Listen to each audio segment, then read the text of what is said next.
Мынакей салмагын тарттырып атабыз тостун. Бисмилла. Yürü.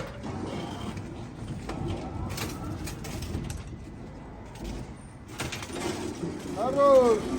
Kaçakın? 780. 780? 780 ya.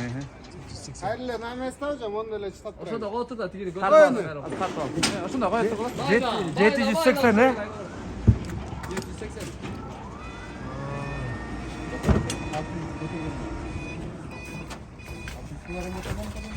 Kaça götürgün? Kaçtı. Belki taş bolsa kança eкен? Gel aylat bol işte gel aylat bol sana zaten. 830 olsun. 840 deyт. Бул тигинден кичиреак экен э? Аркындан э? Bizdeki al 780 al. Ne var o? Yok birdeyken tig temirik menen uşunday var. Ortasında namesta ayva bırak namesta ne kaya. Ortula tiyaka. Ortula bakalım. Bir çağırı. Мынакей. 850 э? 830. 830? 830 değil 780. Bunu kayna oruna koysanız. Marka ben nasıl kolay dediler. Ооба, ошондо эмесси. Таразага тартып бүттүк. Биз ойлогондон да оор экен таш. Бирөө 780, алдыйкысы канча болду деп экен?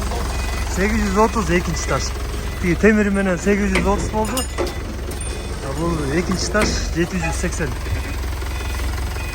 Al geldi yollardan Gecelendik encine gönlüm bizgin cana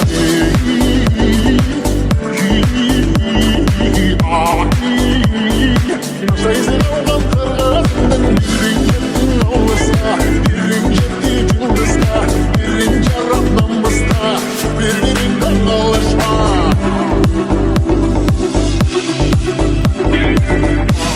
Arnadan bana ne Yerin içinde ölçmesin yekti Batırlar bana ne Bayırdan vurup deşti